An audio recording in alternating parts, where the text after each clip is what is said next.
Salut à toutes et à tous. Alors aujourd'hui j'ai décidé de vous faire une théorie sur Chloé par rapport à la saison 4 parce que j'ai vu pas mal d'images sur elle qui ont fuité, sauf que c'est flou. Alors j'ai décidé d'en faire des théories, mais avant j'ai envie de passer un petit coup de sang de ma part par rapport à l'épisode, au double épisode de la saison 3 en fait. Sauf évidemment Chat Blanc qui est un très bel épisode qui franchement est le meilleur. Parce que j'ai envie, je sais pas, de faire une petite polémique et parce que j'ai envie de défendre Chloé dans la série tout court. Parce que, je sais pas, j'ai pas du tout aimé le double épisode, la bataille des Miraculous, ça m'a frustré. Donc j'espère que, je sais que ceux qui sont fans, des fans sont beaucoup à adorer Marinette Ladybug, mais j'y reviendrai juste après. Mais j'ai envie de faire avant cette petite parenthèse par rapport à Chloé. Donc, je trouve personnellement que les créateurs de la série ont vraiment sous-exploité Chloé, tout comme ils ont fait pour Chat Noir en fait. J'ai vraiment été déçue par Miracle Queen parce que ça part dans tous les sens, mais je dis mais qu'est-ce qu'ils ont fait les créateurs? Qu'est-ce qu'ils ont fait? Pourquoi ils ont rendu Chloé mauvaise? De plus que dans Mange Amour, vraiment, Mange Amour, c'était vraiment une mauvaise idée d'avoir fait les chips, d'avoir ressorti les chips Adrien, Marinette, Lucas et Kagami. Donc, de plus, certes, le début était sympa, mais déjà, j'étais choquée par le design des méchants, c'est-à-dire de Mange Amour, qui est une fusion complètement moche. Mais je me dis, mais qu'est-ce qu'ils ont pris au studio? Qu'est-ce qu'ils ont pris comme produit ou comme boisson pour faire une horreur pareille? Je m'attendais à un Cerbère de ouf. Mais là, ils ont fait une espèce de boule, une espèce de guignol, référence à Pac-Man, comme on dit certaines personnes. D'ailleurs, il y a eu beaucoup de gens aussi comme moi qui ont été frustrés par l'épisode Miracle Queen par rapport au développement de Chloé. Parce que je suis désolée, mais ça a été une mauvaise idée d'avoir choisi Chloé. Surtout, j'ai trouvé que c'était une mauvaise idée d'avoir choisi Kagami et puis les autres chips, quoi. Ils auraient pas dû mettre les chips. Ils auraient dû se concentrer sur la famille bourgeoise une fois de plus, comme ils l'ont fait dans Miracle Queen. Enfin, comme dans le combat des reines dans la saison 2. Voilà. Au début, quand j'ai vu cette image de Chloé, on la voyait triste face à Ladybug. C'était avant que Miracle Queen soit diffusé hein, dans plusieurs langues. Au début, je m'attendais à ce qu'elle se confie à Ladybug, tout comme dans Malédicteur, où la confession de Chloé a été à une scène de fou, qui était émouvante. Mais là, non. Là, t'as Ladybug donc, qui lui reprend brutalement le Miraculous. Donc j'ai spoilé parce que tout le monde a dû voir l'épisode. Elle lui a repris brutalement Miraculous. Et là, t'as beaucoup de gens qui disent que Ladybug c'est une meneuse, qu'elle a raison. De toute façon, Ladybug, on la blâme pas. Attention, je tiens à préciser que j'aime beaucoup Marinette. Mais là, je trouve que pareil dans l'épisode, je ne sais pas. Je sais pas ce qu'a fait l'équipe, ils ont dit que c'est l'épisode qui ont fait pleurer, mais moi je n'ai pas du tout pleuré, j'étais très en colère parce que Chloé c'est mon personnage préféré, et là ils l'ont carrément sous-exploité. Bon, à part peut-être son acclimatisation qui est plus Queen Wasp 2.0 avec des superbes épaulettes et puis une couronne, une tiare, voilà. Pour moi c'est plus une Queen Wasp 2.0 Miracle Queen. Je sais pas, l'épisode était vraiment nul, j'ai l'impression que c'était fait à la va-vite. Même le départ de Maître Fou ne m'a pas ému. Mais c'est surtout pour Chloé que j'ai eu de la peine. Parce que franchement, Ladybug, pour moi, je suis désolée, mais tout ce qu'elle a fait comme bêtise, et puis il l'est dit dans le synopsis. Pour moi, elle mène son métier de super-héroïne et vie privée, voilà. Parce qu'elle est tout simplement jalouse de Kagami, puis elle a essayé de prendre Kagami pour faire plaisir à Chloé. Alors que ses parents à Chloé, donc André et Audrey Bourgeois, ont été akumatisés. Et Marinette, au lieu de choisir Queen Beam, elle a choisi Ryuko, qui est en fait Kagami. Et là, par contre, elle a servi à rien du tout, Ryuko. Je suis désolée, mais j'aime beaucoup Kagami, mais là, elle a rien servi dans l'épisode. Et je trouve que Marinette et Kagami ont été en partie la cause de la traumatisation de la pauvre Chloé. Alors je sais que j'ai ragé plus d'une personne parce que beaucoup n'aiment pas Chloé et adorent Marinette. Hein. Mais je trouve que beaucoup de gens sont aveugles par rapport à Ladybug parce que tout le monde... voilà, parce que Ladybug, voilà, c'est une héroïne, on n'y touche pas, c'est une sainte, c'est une déesse, on n'y touche pas, c'est l'héroïne de la série. Hein. Donc je vais être assez salée dans... Je vais être très salée dans ma review. Enfin, sur mon avis sur Marinette. Mais c'est vrai que franchement, c'est vrai que même Octolady, quand j'ai connu sa chaîne et qu'elle a fait elle a fait une super vidéo réflexion sur Marinette, je suis tout à fait d'accord avec elle. Je trouve qu'elle est trop biaisée par son amour pour Adrien. Voilà, elle est trop... Et c'est pour ça qu'elle a commis la plus grosse erreur de sa vie. Puis au lieu de reconnaître son vrai tort, je sais qu'à la fin de Mange Amour, elle a craqué, elle a pleuré dans les bras de Lucas. Oui, ça c'est émouvant.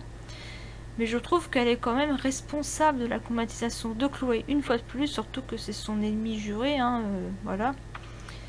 Mais vraiment, quand il s'agit de son amour pour Adrien et puis sa jalousie envers Kagami, elle ne sait pas faire la part des choses, Marinette. Elle est in love psycho, voilà, c'est carrément de l'érotomanie, quoi. Donc, moi j'ai plus de la peine pour Chloé parce que t'as plein de gens qui disent ouais, Chloé c'est une méchante, elle mérite pas d'être une super héroïne, blablabla. Moi personnellement, je suis désolée, mais Marinette, comme Chloé, elle fait des erreurs, mais là je trouve que c'est Marinette qui est pire que Chloé. Tout le monde. Parce que c'est bien gentil quand les gens défendent Marinette ou Ladybug en disant ouais, mais c'est Chloé la méchante, Marinette elle fait pas d'erreur.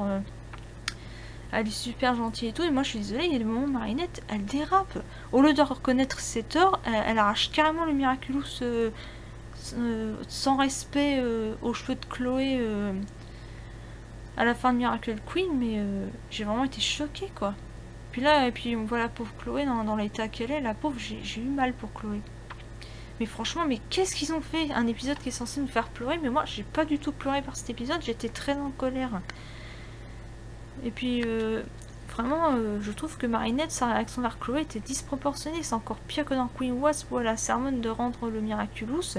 Alors que déjà, je trouve qu'elle a été irresponsable parce que si elle avait voulu choisir Alia, elle avait qu'à reprendre le collier du renard. Hein. Mais là, si elle avait choisi le... Je trouve que c'est mal exploité, voilà. Je trouve que d'abord, même depuis la saison 1, j'ai trouvé Marinette, son amour pour Adrien, trop obsessionnel, inexploité. Donc, je sais que c'est un dessin animé pour enfants, mais il y a quand même... faut pas non plus prendre le reste du public pour des idiots, quoi. Parce que Marinette, c'est pas non plus une sainte, faut arrêter. Je dirais même qu'elle est pire que Chloé, hein, au niveau... et elle est limite cringe, quoi. Elle est limite creepy quand elle fréquente Adrien, puis ça m'énerve, quoi. Je n'ai rien contre l'Adrinette, mais j'ai envie de parler quand même de la réaction de Marinette.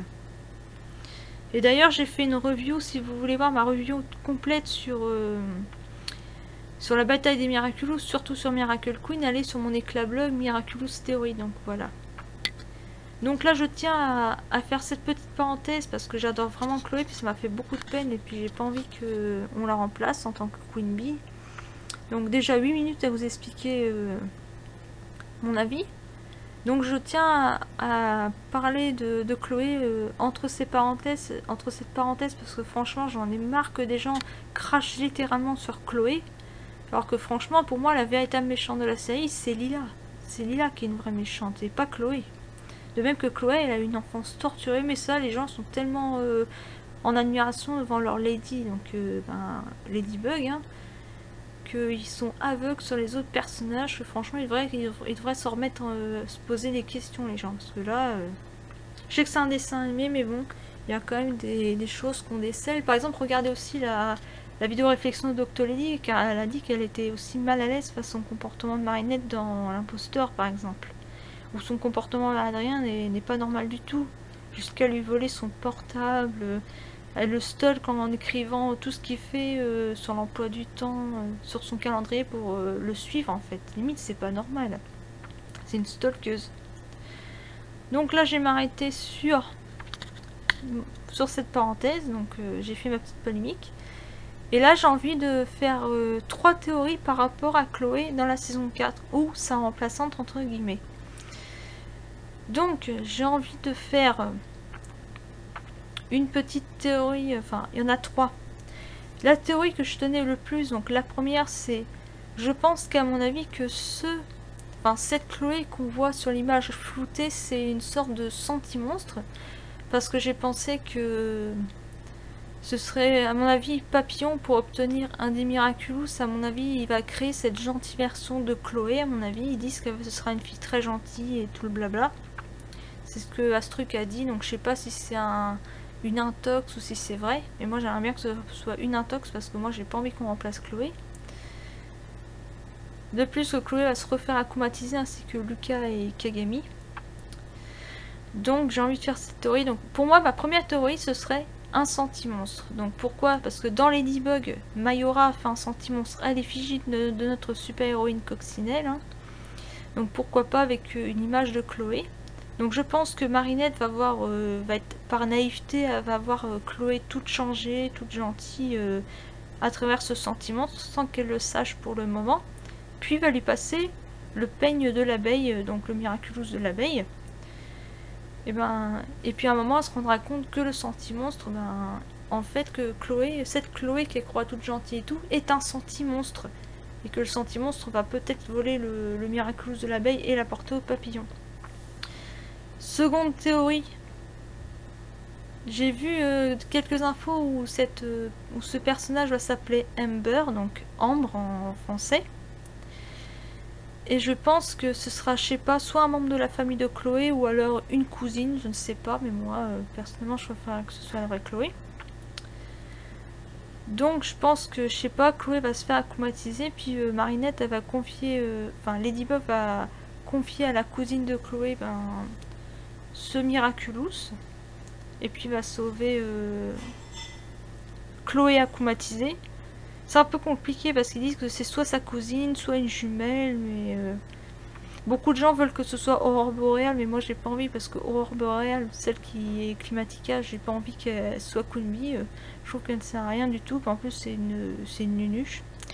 Et enfin, la troisième théorie que j'ai envie d'évoquer, c'est une Chloé du futur, parce que j'ai vu, je sais que c'est flou sur l'image, comme là vous voyez, c'est très flou, mais à un moment donné j'ai quand même vu la différence de taille entre Ladybug et Chloé. Donc j'ai l'impression de voir une Chloé plus adulte avec des jambes beaucoup plus longues en fait. Et donc je me suis dit que à l'instar de Bunnyx, donc Alix adulte avec son Miraculous du lapin, donc Bunnyx, j'ai pensé à une Queen Bee du futur où par exemple on verrait Chloé adulte qui verrait les Ladybug et qui peut-être comme Bunnyx qui reconnaît, qui est restée Queen Bee malgré tout, puis qu'elle a reconnu ses torts. Mais ça, ce serait intéressant de voir une Chloé du futur, c'est-à-dire notre Chloé bourgeois actuelle, mais telle qu'on la verra adulte. Ça, ce serait bien aussi qu'ils fassent un épisode au lycée où, voilà, où ils auraient quitté le collège Françoise Dupont, puis ils auraient déjà grandi.